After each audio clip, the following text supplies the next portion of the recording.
આમ જો વેલકમ છે તમારું ને. હવે આપણે શાક કાઢવા આવી ગયા છે. તો અત્યારે છે ને આપણે સાપરી કાઢવાની છે. સાપરીનો ખીમો બનાવવાનો છે. તો જો આ છે સાપરી પીસ, ઓર્ગેનિક સાપરી. તો સાપરી બનાવવા માટે છે ને આપણે નાની નાની મોટી મોટી 2-3-4 સાપરી કાઢી લઈએ એટલે છે ને થઈ જાય બધા ભાઈઓને. અને આમ જો મોટી મોટી 2-3 સાપરી કાઢી લીધી, બરાબર. તો એવડી સાપરી આપણે કાઢી છે. આ 3 સાપરીનો ખીમો બનાવવાનો. વિડીયોની સાથે બન્યા રહેજો મિત્રો. આજે ખીમાની મજા લેવાની છે. ઠંડી બહુ છે મિત્રો, આમાં આપણે થરથડી આખા. અને એમાં પાછા કોલ્ડ રૂમમાં ઉતરી. આમ તો જો આખો બરફ ભેરો, તો આમ આખા આપણે ઠંડીના આખા કપ કપ્યા. પણ છતાં આમ જો અમારા છે ને કોટનું સેન પણ બગડી ગયું. બહુ તકલીફ વાળું છે. વિડીયોની સાથે બન્યા રહેજો. તો મિત્રો ફાઇનલી આપણે છે ને સાપરીનું કટિંગ કરી નાખ્યું છે. અને આટલું બકાલું છે. આપણે મટીરિયલ નાખવાનું મરચાં 2-3 કોથમીર ને લીલી ડુંગળી ને ટમેટું સૂકી ડુંગળી. અને આવી રીતના છે ને આપણે આના પીસ પાડી નાખ્યા છે આખે આનો ખીમો બની જાય. એટલે વિડીયોની સાથે તમે બન્યા રહેજો. આપણે શરૂઆત કરીએ વિડીયાની. સવારનો પોર છે, બધાને ગુડ મોર્નિંગ હોતી અને બધાએ ચા પાણી પીતા. મેં પણ બહુ મસ્ત પી લીધા. તો વિડીયોની શરૂઆત કરીએ. તો મિત્રો પહેલાં તો આપણે છે ને તેલમાં નાખી દઈએ થોડું જીરું અને ઢાંકી દઈએ ઘડી.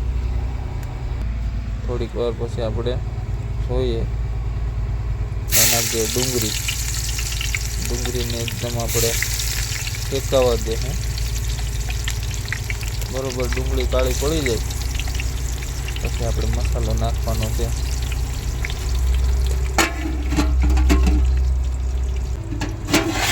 તો મિત્રો આવી રીતના ડુંગળી થઈ ગઈ છે અત્યારે કમ્પ્લીટ. બધું આપણે સેટ થઈ હતી. થોડીક વાર આવી રીતના આપણે હલાવી. મિત્રો તેલ થોડુંક વધારે રાખ્યું છે કારણ કે ખીમામાં તેલ વધારે આવે. આપણે નાખી દઈએ મસાલો. તો ખાલી મસાલો જ નાખવાનો છે આપણે. ધાણા જીરું, ચટણી ને હળદરનો મસાલો એકદમ આપણે આને શેકવાનો છે. તો એના માટે છે ને એકદમ આપણે મિક્સ કરવાનું ચાલુ રાખવાનું.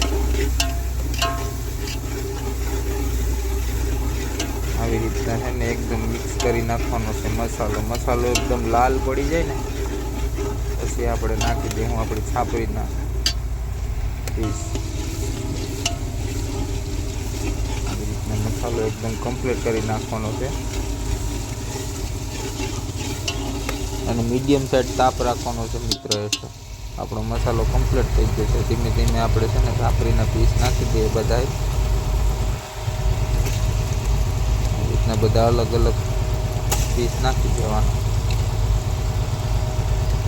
છાપરીના પીસ આખા રહે તો વાંધો નહીં, કેમ કે છે ને તાપમાં છે ને એકદમ આની ચામડી છે ને એકદમ મુલાયમ હોય અને આનું મટન પણ એકદમ મુલાયમ હોય એટલે એક આ ભેગું ચડી જાય. હવે આપણે આની રીતે ચમચી છે ને આવી રીતના મારીને આનું મિક્સર કરી દઈએ. બરોબર બધામાં મસાલો ચડી જાય ને એવી રીતના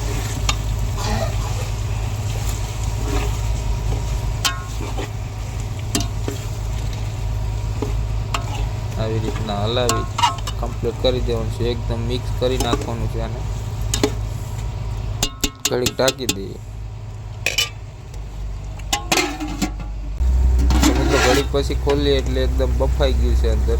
ચમચી મારવાનું ચાલુ જ રાખવાનું છે આપણે. આવી રીતના એને ચમચી મારતું જવાનું, પાછું ઢાંકી દેવાનું, પાછું ઘડીક વાર ખોલવાનું 10-12 સેકન્ડ પછી. એવી રીતના ચાલુ જ રાખવાનું છે મિત્રો. હવે આપણે નાખી દઈએ આની અંદર આપણે બધું બકાલું, લીલી ડુંગળી ને ટમેટું, ધાણા ને એવું બધું. અને આવી રીતના આને પણ આપણે મિક્સ કરી નાખીએ મિત્રો. આવી રીતના આપણે આને મિક્સ કરી નાખીએ પછી આપણે આને ઘડીક ઢાંકી દઈશું.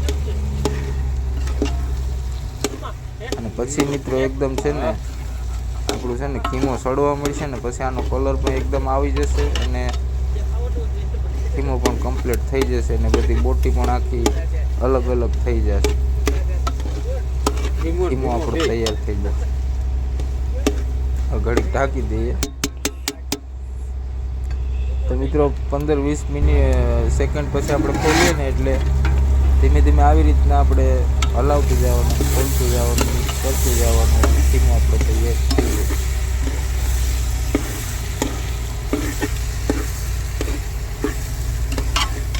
આવી રીતના અને મિક્સ કરતો જવાનું.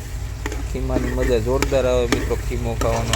ક્યારેક ઘરે ચાપડી લાવી અને તમે ખીમો બનાવજો, તમને બહુ મજા આવશે ખાવાની રોટલીની સાથે.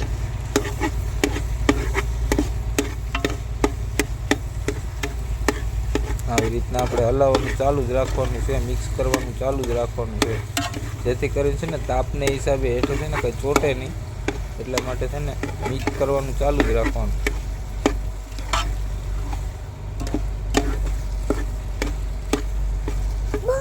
મિત્રો પાછું છે ને આપણે તો ઘડીક વાર ઢાંકી દઈએ. 10-15 સેકન્ડ પછી તમે પાછું ખોલશો એટલે એકદમ બધું કમ્પ્લીટ થઈ જાય અને ખીમો આપણો બની તૈયાર થઈ જાય. આવી રીતના મિત્રો આપણો ખીમો છે ને અત્યારે કમ્પ્લીટ થઈ ગયો છે.